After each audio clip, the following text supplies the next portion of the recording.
దేవుడు ఏం మాట్లాడుతున్నా చదువుతున్నా 56వ అధ్యాయం 3వ వచనం వస్తున్నాం. 3వ వచనం, యెహోవాను హత్తుకొను అన్యుడు నిశ్చయముగా యెహోవా తన జనుల నుండి నన్ను వెలివేయనని అనుకోవద్దు. షండు నేను ఎండిన చెట్టు అని అనుకొనవద్దు. నేను నియమించిన విశ్రాంతి దినములను ఆచరించుచు నాకిష్టమైన వాటిని కోరుకొనుచు నా నిబంధన ఆధారం చేసుకొనిచున్న షండులను గూర్చి. అంటే షండులు అంటే నపుంసకులు. 2 రకాలుగా నపుంసకులు అవుతారు ఆ రోజుల్లో. 3 ఉంటాయి మొత్తం బైబిల్లో. 2 రకాలు అయితే పుట్టుకతో అలా పుట్టిన వాళ్ళు, లేక ఎవరో వాళ్ళని ఎత్తుకెళ్ళిపోయి వాళ్ళకి జీవితకాలం దాసులుగా బానిసలుగా చేసుకోవడానికి ఆపరేషన్ చేసి బలవంతంగా షండులుగా నపుంసకులుగా చేసేస్తారు. ఇది ఆ కాలంలో కామన్గా జరిగేది. కామన్గా అందుకు మనకు తెలుసు కదా, దానియేలు గారు తన ఫ్రెండ్స్ ఇలాంటి వాళ్ళు ప్రపంచ చరిత్రలో ఎంతోమంది. కానీ నూతన నిబంధనలో 3వ రకమైన షండులు కూడా మనకు తెలుసు. ఎవరంటే దేవుని మీద ప్రేమతో ఆయన రాజ్యం కోసం వాళ్ళకి అన్ని అవకాశాలు ఉన్నా కానీ చాలామంది ఏం చెప్తారంటే వీళ్ళు కూడా ఇష్టపూర్వకంగా ఆపరేషన్ చేసుకుంటారని కాదు. రోమన్ క్యాథలిక్ వాళ్ళు దాన్నే ఫాలో అవుతారు. కెథాలిసిజంలో అంటే రోమన్ క్యాథలిక్ సిద్ధాంతంలో ఎవరైతే బ్రదర్స్గా ఫిక్స్ అయిపోతారో, సిస్టర్స్గా వాళ్ళ జీవితాలు దేవునికి అర్పిస్తారో, తమ్మును తామే దేవుని కోసం నపుంసకులుగా చేసుకున్నవారు.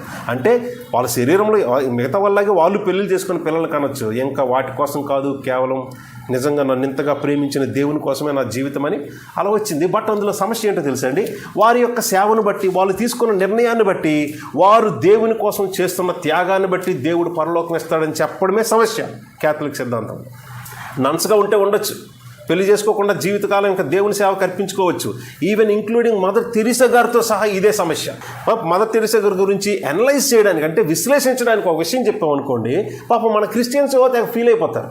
అరే ఆమెను అడగండి, కాకపోతే అమ్మ మీరు క్రిస్టియన్ అంటే నో ఆమె క్యాథలిక్ అంటదని. మన క్రిస్టియన్స్ అందరూ తెగ ఫీల్ అయిపోతారు, ఏంటి మదర్ తెరీసా గురించి ఎలా మాట్లాడతారని. అది కూడా నిజం, ఇదే నిజం అని నేను చెప్పట్లేదు. ఒకవేళ నిజంగా ఆమె విశ్వాసం, ఆమె భక్తిలో, ఆమె చేసిన సేవలో అయితే స్టిల్ ఆమె కూడా పరలోకానికి రాదు, నరకానికి వెళ్తుంది. ఇది తిరిగిలేని సత్యం, బైబిల్ అంతా చెప్తుంది. అసలు క్యాథలిక్ సిద్ధాంతం క్యాథలిక్ చర్చే ఉండేది, కేవలం రోమన్ క్యాథలిక్ చర్చే ఉండేది. అది తప్పు, ఆ బోధ పద్ధతి తప్పు అని ఎవరు వ్యతిరేకించారో వాళ్ళని ప్రొటెస్టెంట్లు అన్నారు. ఆ బ్యాచే మనం అందరం ప్రొటెస్టెంట్ బ్యాచ్. ఎవరిని ప్రొటెస్ట్ చేసాం? క్యాథలిక్ చెప్పుతున్న బోధని, సిద్ధాంతాన్ని, ఇదే సత్యం అని చెప్పుతుంది. అరే బాబు అది బైబిల్ చెప్పట్లేదు, మీరు బైబిల్ బోధించట్లేదు. పోపు గారు ఏం చెప్పారో మీరు అందరూ కలిపి, మీ బ్యాచ్ అంతా కలిపి ఏది బోధిస్తున్నారు అదే దేవుని మాటను ప్రపంచానికి బోధిస్తున్నారు. దేవుని మాట పోపు గారి మాట కాదు, దేవుని మాట బిషప్పుల మాట కాదు, దేవుని మాట క్యాథలిక్ మాట కాదు, దేవుని మాట బైబిల్ మాట. బైబిల్ ఎలా చెప్తుంటే మీరేంటి అలా చెప్తున్నారు, రక్షణ ఎలా పొందుతారని? నో, అలాగ నో చెప్పి వాళ్ళు ప్రొటెస్ట్ చేసాము కాబట్టి క్యాథలిక్ సిద్ధాంతం వేరు. క్యాథలిక్ సిద్ధాంతంలో అయితే ప్రాముఖ్యమైన రక్షణ మనుషులు ఎలా పొందుతారో తెలుసా? నీ భక్తి బట్టి, నీ మంచితనం బట్టి, నీ సేవ బట్టి, నీ కమిట్మెంట్ బట్టి. నువ్వు అది చేస్తే ఇది చేస్తే అంటే క్రియల మూలంగా విశ్వాస రక్షణని వాళ్ళు బోధిస్తున్నారు. ప్రపంచంలో మిగతా మతాలన్నీ అవే చెప్తున్నాయి. క్రియల మూలంగా అంటే ఈ మతంలో ఏదైతే ఆచారం ఉందో, డూస్ డోనాట్స్ ఉన్నాయో వాటిని పాటించడం వల్ల ఈ మత ప్రకారం పరలోకానికి వెళ్తాం, మోక్షం పొందుతామని చెప్తున్నదే క్యాథలిక్ సిద్ధాంతం కూడా. బైబిల్ అంతా ఏం చెప్తుందో తెలుసా? విశ్వాసం, విశ్వాసం, విశ్వాసం, ఫెయిత్ అలోన్. ఆ ఫెయిత్ కూడా ఎవరిలో తెలుసా? తండ్రి, యెహోవా, మరి అవన్నీ కాదు. ముస్లిమ్స్ అలా అనుకుంటారు, జూయిష్ పీపుల్ అలా అనుకుంటారు, క్రిస్టియన్స్ అని పేరు పెట్టుకుని మరి కొంతమంది బ్యాచ్ అలా అనుకుంటారు. ఆ విశ్వాసం క్రీస్తు గూర్చిన మాట, యేసుక్రీస్తు. అంటే తండ్రి గురించి చెప్పక్కర్లేదా, పరిశుద్ధాత్మ గురించి చెప్పక్కర్లేదా అంటే కాదు.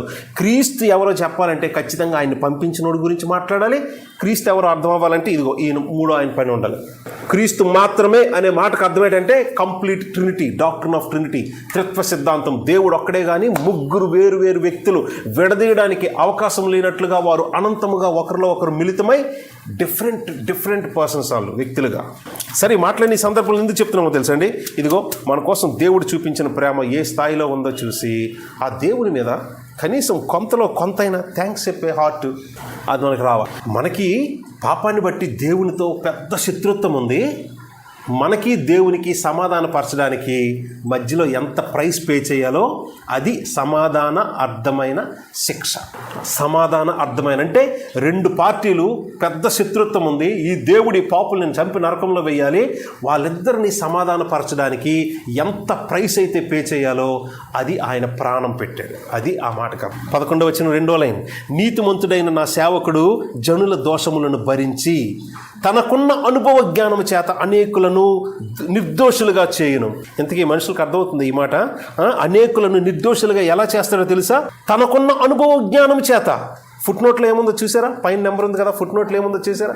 తనకున్న అనుభవ జ్ఞానం చేత అనేకమైన పాపుల్ని నిర్దోషులుగా చేస్తాడంట, అంటే రక్షిస్తాడు, పాపక్షమాపణ ఇస్తాడు. ఇంతకీ కిందన ఏముంది? తన్ను గూర్చిన జ్ఞానం చేత. చూసారా?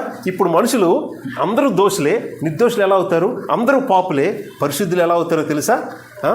10 ఆజ్ఞలు పాటించడం కాదు, సున్నతి పొందుకోవడం కాదు, చూసారా? విశ్రాంతి దినం పాటించడం కాదు, మోషే ధర్మశాస్త్రాన్ని పాటించడం కాదు, ఇంకేవో డూసు డోనట్స్ కాదు, ఇలా ఉంటే, ఇలా చేస్తే, ఇవి మానేస్తే అప్పుడు పరలోకం ఇస్తాం, కాదు కాదు కాదు. దేవుడు పాపక్షమాపణ, నిత్య జీవం దేని బట్టి ఇస్తాడంటే జ్ఞానం చేత. ఒక విషయం తెలియాలి, ఒక ఇన్ఫర్మేషన్ తెలియాలి, ఒక సత్యం తెలియాలి. అది కూడా ఎవరి గురించి? ఆయన గురించి. ఇదిగో మళ్ళీ చెప్తున్నా, యెహోవా గురించి కాదు, యెహోవా పంపిన తన సేవకుడు, తన బాహువైన యేసుక్రీస్తు కూర్చిన ఈ సువార్త సత్యం యొక్క జ్ఞానం ఎవరికి తెలుస్తుందో ఆ జ్ఞానం చేత అనేకులను, దోషులను నిర్దోషులుగా చేస్తాడు. ఒక మానవుడు పాపం నుంచి పాపక్షమాపణ పొంది నిత్య జీవం పొందడానికి అర్హుడుగా, నీతిమంతుడిగా, ఇంకో మాట ఏంటి, పరిశుద్ధుడు అవ్వాలంటే క్రియల మూలంగా కాదు. ఒక విషయం అర్థం కావాలి, అందులో విశ్వాసం ఉంచాలి. అందుకే ఈ మాట కూడా ఎక్కడుంది? పౌలు గారి మాటల్లో, వినుట వల్ల విశ్వాసం కలుగుద్ది, విశ్వాసం వల్లే రక్షణ పొందుతారు, వినుట వల్ల ఆ విశ్వాసం వస్తుంది. ఆ వినడం కూడా ఎవరి గూర్చి మాట తెలుసా? క్రీస్తు గూర్చిన మాట అని 10వ అధ్యాయం రోమీయులకు రాసిన పత్రిక. చూసారా? అంత పెద్ద కాన్సెప్ట్ ఇది. రోమాపత్రిక 10వ అధ్యాయంలో ఆ విషయాలు చెప్పాలన్నా థియలాజికల్గా బ్యాక్గ్రౌండ్లో ఉన్న ఈ వచనాలకే రావాలి. ఇటు నుంచి అటు చెప్పినా అది గుర్తు చేయాలి, అటు నుంచి ఇటు చెప్పిన ఇవి గుర్తు చేయాలి. సో మనుషుల్ని దేవుడు, పాపుల్ని ఎలా దేని బట్టి రక్షిస్తాడో తెలుసా? ధర్మశాస్త్రం ఇచ్చి మళ్ళీ ఇతను ఎందుకండి, ఈ క్రీస్తు ఎందుకండి ఇలా సఫర్ అవ్వాలి, శ్రమలు పొందాలి, మరణించాలంటే? ధర్మశాస్త్రం వల్ల పాపులు నీతిమంతులుగా తీర్చబడితే, రక్షణ పొందగలిగితే క్రీస్తు రావాల్సిన అవసరం లేదు. ధర్మశాస్త్రం వల్ల ఏ ఒక్క మనుషుడు నీతిమంతుడిగా తీర్చబడడు. ధర్మశాస్త్ర సంబంధ క్రియల వల్ల, అంటే ఆజ్ఞలు పాటించడం వల్ల ఎవ్వరూ రక్షణ పొందే అవకాశం లేదు. ఈ విషయం అంత క్లియర్గా ఉన్న తర్వాత కూడా క్యాథలిక్ వాళ్ళు ఎందుకు అలా చెప్తారు నాకు అర్థం కాదు. ఎందుకు చదవరు తెలుసా? బైబిల్ దేవుని వాక్యం కాదు, పోపు గారి మాటే దేవుని మాట అనేది ఆల్రెడీ ముందు నుంచి వేసేసిన ఫౌండేషన్. కాబట్టి బైబిల్ వాళ్ళకి అల్టిమేటం కాదు. ఫైనల్ అథారిటీ ఏంటి? దేవుని మాట లోకంలో ఏదంటే బైబిల్ గ్రంథం. ఇంతకీ బైబిల్ గ్రంథం ఏం చెప్తుంది ధర్మశాస్త్రం గురించి? మరి మోషే ధర్మశాస్త్రం విషయంలో దేవుడు అంత స్ట్రిక్ట్గా సీరియస్గా ఉన్నాడు కదా, మరి ఇప్పుడు మనకు సంబంధం లేదా అంటే ధర్మశాస్త్రం ఎందుకు? అవన్నీ ఇప్పుడు మనం అందులోకి వెళ్ళాం. బట్ అట్లీస్ట్ ఈ ఒక్క విషయం అర్థం చేసుకోండి, మనుషులు రక్షణ పొందేది ఈయన చేసిన దాని యందు జ్ఞానము కలిగి విశ్వాసం ఉంచడం వల్ల పాపక్షమాపణ, నిత్య జీవం పొందుతారు. ఇవన్నీ చేశాడు కదా, మరి అలాంటప్పుడు అందరినీ రక్షించవచ్చు కదా? నో. ఈ విషయం ఎవరికి అర్థమై, ఎవరు గ్రహించి విశ్వసిస్తారో వాళ్ళకే రక్షణ. ఏ ఒక్కరు నశించడం దేవునికి ఇష్టం లేదు, అందరూ రక్షణ పొందాలని కోరుకుంటున్నాడు.